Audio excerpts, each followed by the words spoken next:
Hello everybody. Welcome back for another video. Hope you're all doing well. Hope you're all doing absolutely fantastic. And that you're all having a wonderful day. Don't forget to follow me on social media. There are links in the description below. Very big thank you to everyone who leaves a like on every single video, helping out the channel. And without any further ado, let's jump right into it. There is a theme that we've been covering, going over, that seems to be constant. Normally, I usually say or think, I think a lot of things happen behind the scenes. I don't think that's anything revolutionary or like, what? That's never happened before. But we normally don't get such blatant outbursts and conversations about this as we have had recently. There is apparently, and I don't know when, I don't know how, I don't know if it'll happen, but everyone seems completely convinced that there is going to be a literal reckoning happening within financial markets, happening with gold, happening with Bitcoin, happening with the entire world's financial system. The last 2 months or so, we have received a lot of news from people from BlackRock, from Fidelity, from JP Morgan, from other world banks, from the CEOs of from cryptocurrency companies, all basically announcing the exact same thing. Either something has to change or Bitcoin's going to take over. The system is broken and needs to be fixed. If it's not fixed, Bitcoin's going to take over.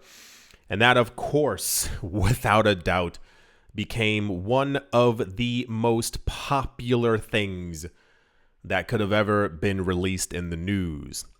The chief executive officer of the world's largest asset management company just issued a dire warning, saying that the United States, it says, will drown in debt unless the country finds a way to stimulate and grow the economy.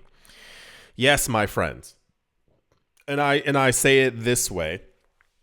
The way that this is all being written about, spoken about, is that like within the next 2 to 3 years, I know that sounds quite dramatic, but apparently things have gotten so bad and they're going to get worse. Basically, something needs to be fixed, and as we've been going over, if not, the US dollar is going to collapse and something else is going to take its place. Right. Speaking at the 2025 Forbes Iconoclast Summit, Larry Fink detailed the remarkable pace at which the United States has amassed an astronomical amount of debt.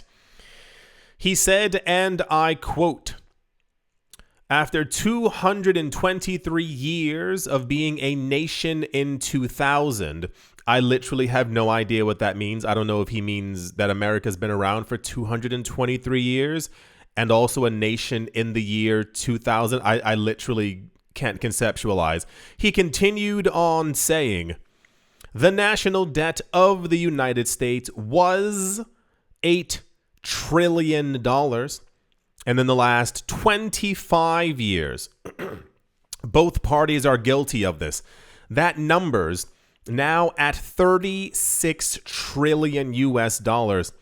And now we have a pending tax bill that's going to add 2.3 to 2.4 trillion on the back of that.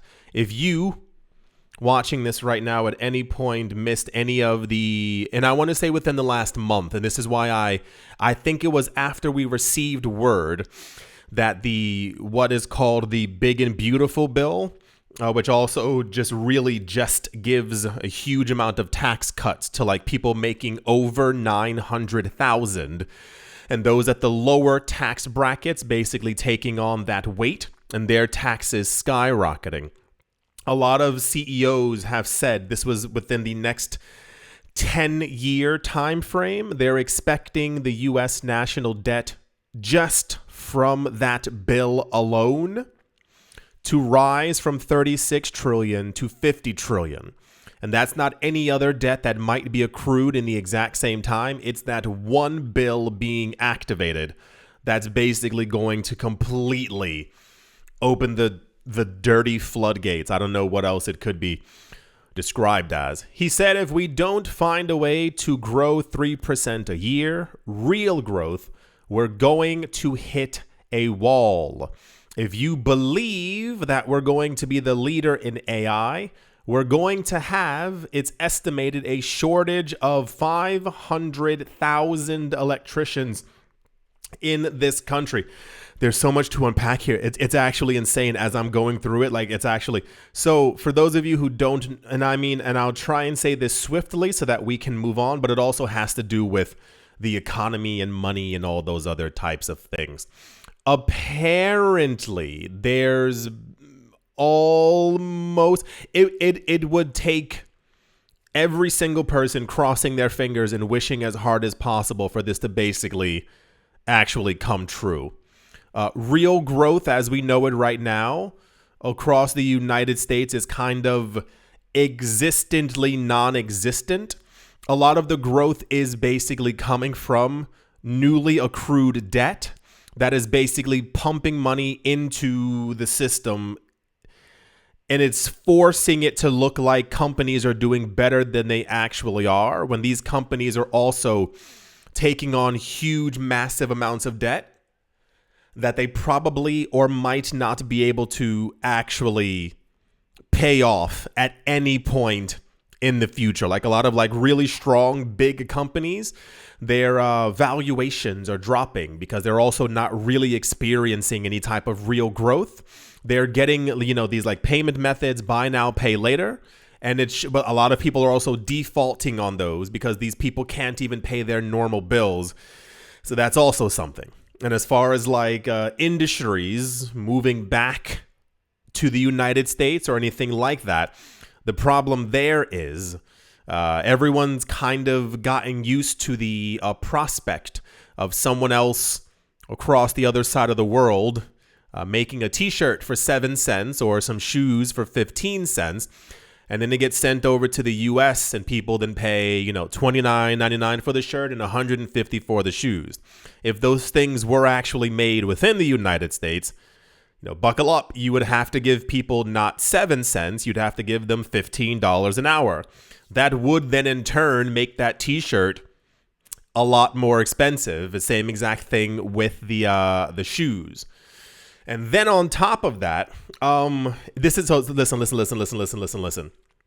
This will sound crazy. It makes sense. It's troublesome, but it makes sense. Young people don't actually, I'll give it to you this way. Other generations that came before us were used to the idea of basically going to school, going to university, getting a job, you turn 60-something, your bones are brittle, you retire sitting on the porch in a rocking chair drinking lemonade, like that kind of thing. That world doesn't really exist within the minds of young people. And they're basically choosing to not like actually have traditional jobs anymore. The idea of being it's just the times. Being a content creator or being like a digital nomad is kind of like the thing. People want to be able to have a job, but they can also travel to Bali. They can also travel to Jamaica, like these kind of things just with their laptop. So a lot of countries are actually like experiencing a gigantic shortage in, I think the term would be blue collar jobs, like that kind of thing. So we're witnessing the world and people getting older. There are guesstimates. We this was something years ago that we went over. Scientists believe that people born right now, and you can even say 2 to 3 years ago, that basically technology and medicine will allow them to live to be 300, 400 years old. I know it sounds crazy, but it's basically the way that things are going. Even us, it's expected that within the next 10 to 15 to 20 years, basically medicine and science will also allow us to at least hit 150 with no real problems in the way. So we're talking about a rapidly shifting and changing world. We're talking about a world where like everything needs more computing power, needs more data banks and things like that, and also more electricians. But nobody wants to be an electrician because it's not as fancy or as easy as being a content creator or traveling around the world working on a laptop, whatever the actual case of it might be. This is why he said, even with the thing for AI, there's an estimated shortage of 500,000. Do you understand how many that is? 500,000 electricians within the country. He said, so despite all of this pessimism, the foundation of growth is there. We just need to unlock it. There is a really weird cloud kind of hanging over a lot of nations right now who kind of more or less became complicit in kind of like waiting to do stuff. If you get a chance, my friend, watch a documentary on U.S. infrastructure. It is going to absolutely terrify you. Hold on. Sorry. Okay. Basically, because politicians, I mean, since I believe the 1960s or 1970s, usually you are in office for a couple of years. What's actually ended up happening is that when work needed to be done, the person in office, not just presidency, any office, so like mayors and governors who were responsible for the infrastructure, like of the cities and the pipes and stuff like that, they basically said, well, I have 2 more years in office, and then someone else would take over, and they would run on the premise of, when I get in office, I'm going to fix the infrastructure.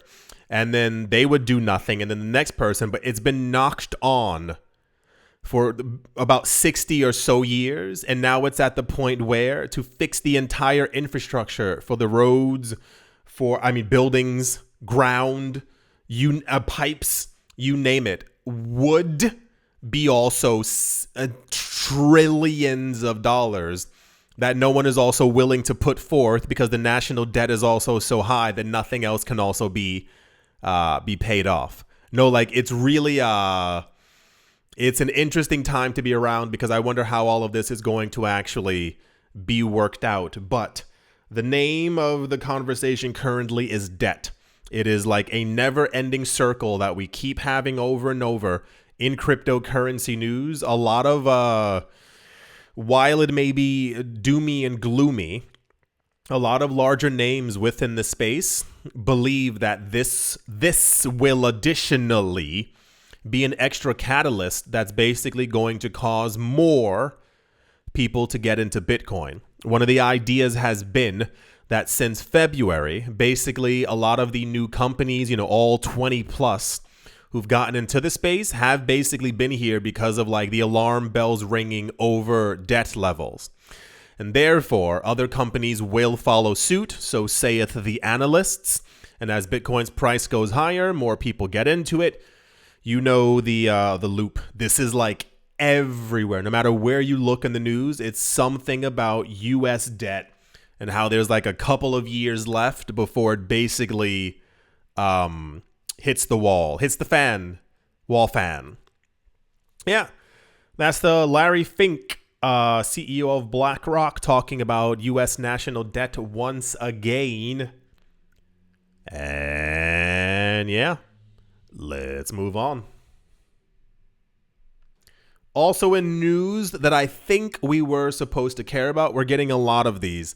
And I think it's just because of companies and corporations being so completely out of touch.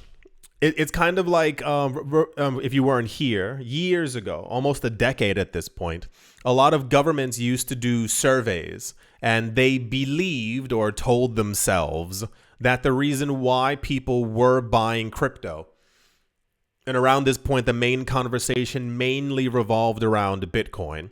The conversation was, why are people buying Bitcoin? Why are people investing in Bitcoin? Why would anyone want Bitcoin? Well, governments came up with the idea that we were, investing in crypto simply because we wanted digital money. I know it sounds crazy, but this is what they came up with. Well, people clearly don't want paper anymore, so they want more digital payments. So they began to then talk about, years ago, creating central bank digital currencies as a way to appease the hunger of the common man in wanting something more digital. So this is kind of the exact same thing, because it's almost tone deaf in nature, where they can't really understand that nobody really wants this either, except for companies and corporations. The CEO of Uber says that the ride sharing and delivery company is apparently eyeing stablecoins. As a tool for business. This was also gigantic news. In an interview during the Bloomberg Tech Summit in San Francisco, the CEO said that Uber is looking at use cases for stablecoins. It says cryptocurrencies, and I'll get back to that in a second, whose value is pegged to other assets such as the US dollar. Cryptocurrencies are permissionless. This is a token. Tokens are ruled by and controlled and created by a single entity that has complete control over that blockchain and can freeze transactions.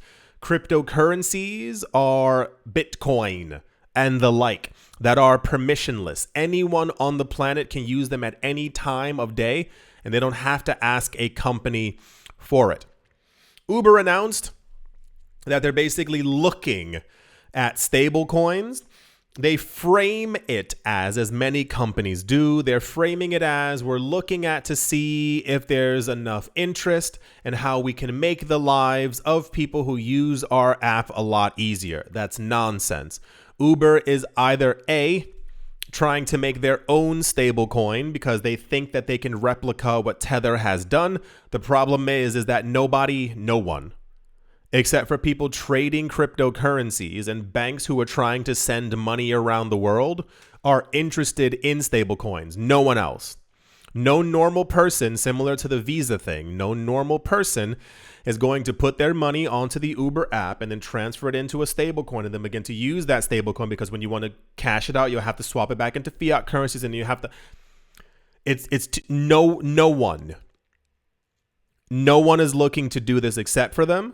B, they might be working with a company who is either creating a stablecoin, who has a stablecoin, and then they're in talks to actually use said stablecoin as well. This is similar to 7 years ago or something like that, when Facebook was talking about creating their own stablecoin. Uber and Lyft were two of the companies who actually, was really weird.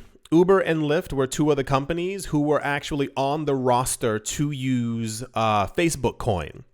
What's really weird is that about 3 weeks ago, Facebook announced that they're actually trying or looking into creating another new stable coin to ease payments and to help people. It's always under this thing like, we want to help people. We want to empower our users. And it's like, no, you're just empowering yourself. Like your Uber works Uber works just fine without a stable coin right now.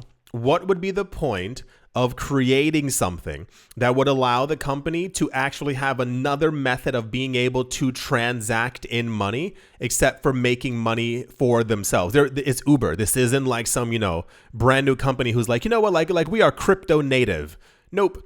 They're doing this exclusively for themselves. He said, we're still in the early phase, in the study phase, but I think stablecoin is one of the, for me, more interesting instantiations. Okay, crypto that has a practical benefit other than crypto as a store of value. Obviously, you have your opinions on Bitcoin, but it's a proven commodity and people have different opinions on where it's going. Why did he shift into talking about Bitcoin? One stablecoin used that the CEO believes could benefit Uber and other companies is its potential to reduce the costs associated with transferring money internationally. That's also a lie. The entire idea of using or creating your own stablecoin basically is able to circumvent other payment methods. If you are using PayPal is getting a cut of that money. If you create your own stablecoin and remove PayPal and Apple Pay and Poopa Pay and all these other things as a payment option and everything goes through your systems, you make all the extra money. Similar to 2 years ago, when Coinbase announced that they were going to be removing other stablecoins from their platform and just mainly focusing on Circle. Why would they do that? Because Coinbase created Circle Coin. They say that they didn't, but we all, stop. We all know that's exactly what happened. It's the same exact thing. When Coinbase announced that they wouldn't be supporting a number of other chains on their platform, such as Binance Smart Chain, but then Coinbase created Base. Why did Coinbase create Base? So that they can lock up people's assets inside of the Base chain to be able to show people how much money was locked up into the thing that they created, which also created this false sense of demand for the actual product. And then instead of just having the Circle coin on their platform, they also began to lock up the Circle coin that they created also into the Base network to show people how much stablecoin was actually you created all of this by yourself. There is no extra benefit except for Uber. And once again, the out of touch part is that they keep modeling it as this will help this will help people. This is going to make it a lot easier. Actually, if we have a cheaper So yeah, we were supposed to believe that this was wow, I can't believe it. This is going to revolutionize. And it's no, they're just looking for another way to make another source of revenue as opposed to just leaving the way that things are. But, you got to be greedy. You can't ever leave things that already work. So also, and the nonsensical part of this is that once again, people within crypto hear someone say the word stable coin and they think that it's going to benefit us. This is history, looping over and over. It's years ago when people would talk about Bitcoin futures or Ether futures. They're denominated in US dollars. They have nothing to do with the actual coin. You can literally name it Papa Doop. You can name it whatever you want and simply say that, this has the value of it. It's not Bitcoin. It's not Ether. It has nothing to do with them. Stable coins are in our ecosystem because places like CoinMarketCap decide to put them on the actual roster for the top 100 coins. They are not cryptocurrencies. They are literally central bank digital currencies that are created by companies. That's the Uber news. And yeah, let's move on. A lot of really weird, the term's not lying, but reframing news today, because this is also not something that people are asking for. People might use this in 10 to 15 years, but this is not something that the everyday average person is even remotely thinking about. The Assembly in California apparently passed a bill called AB 1180 in a 68-0 vote, meaning that everyone said yes to it, moving the state closer to accepting crypto for government payments by the year 2026. There's a really weird delusion in the minds of a lot of people who pass these bills, who want these bills. It usually goes a little something like this. They announced that they're trying to do it because they see that cryptocurrencies are becoming more adopted by the everyday person, and therefore at some point we are going to want to pay our taxes and for buses and for metro and yada yada all in crypto. There's a really weird disconnect in them trying to, and I mean also, I can connect it to something else because we've seen this happen before as well. On one hand, you have people who talk about that they're doing it because there's a demand for crypto. People want to pay for their train to work in crypto, and it's okay, no one No one's asking for that. The other side usually has to do with adoption and realizing that they're too late. So if you were, we had this story, I want to say twice in the last month, the last 30 days, 2 separate companies popped up talking about you can pay for this in crypto. You can buy that in crypto, like that kind of thing. The same exact thing happens with governments. When we heard the city in the south of France, they're now allowing people to take the tram and something else with, paying in Bitcoin.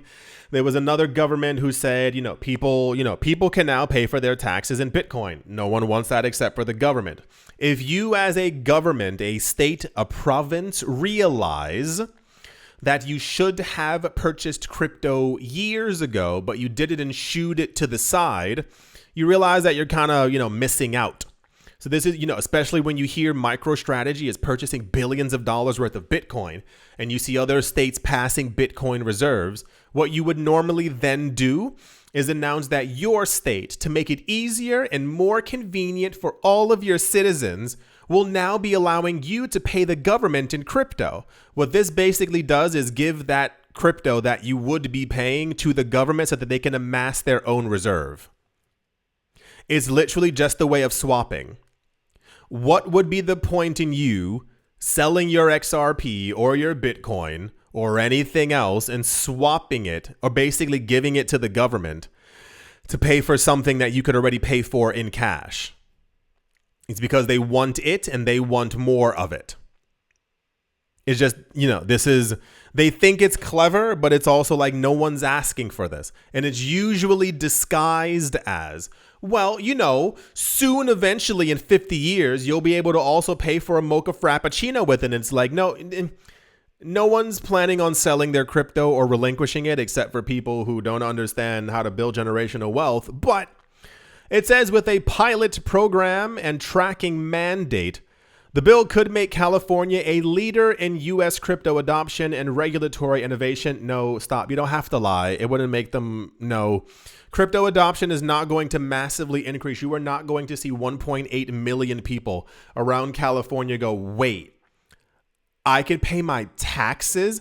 Cool. I'm going to do that exclusively in crypto. No, it's going to be the exact same way like it was before. California State Assembly passed the Assembly Bill, paving the way for crypto payments to be accepted for government fees and services. Fantastic, right? With a unanimous vote, the bill now heads to the Senate, and if approved, it could make California one of the most crypto-friendly states in the U.S. That's not crypto-friendly. Crypto-friendly is like lowering taxes. That's really crypto-friendly. Or even also, never mind. I have other things to say, but I won't say them. There's a lot of ways to actually be crypto friendly. And this, I think in 70 years, I'll even give you a good 30 years. I'll back it up. 30 years. Cool. Somebody made a law in 2026. People can pay their taxes in crypto. Bitcoin's at $38 million. You only need a couple hundred Satoshis, thumbs up. But realistically, no sane human being is going to be paying their taxes or government fees or services or for the metro or tram or many different things or anything in crypto until Bitcoin goes over 1 million, because, that's just complete logic. So this was also very popular news. And I mean popular news. Really, this was, I don't know where all the, and I mean, I can kind of assume, but we're getting marketed to a lot that certain things are happening and that is great for us and that this is great for innovation and this is great. And it's no, they just realized that they should have, imagine if California had, just on the side purchased Bitcoin in 2011. A good 5 million, they would be the leader. But, in 2025, they realized their folly and therefore they won a lot now. So, anywho, I think that's going to do it for this video. I do hope that you've all enjoyed. I hope you all are having a great day. Morning, afternoon, evening, wherever you are, wherever the heck you might be. I do hope it's absolutely fantastic. Thank you all once again for watching, listening, liking, commenting, and supporting. And I will most certainly be talking to you all soon. See you.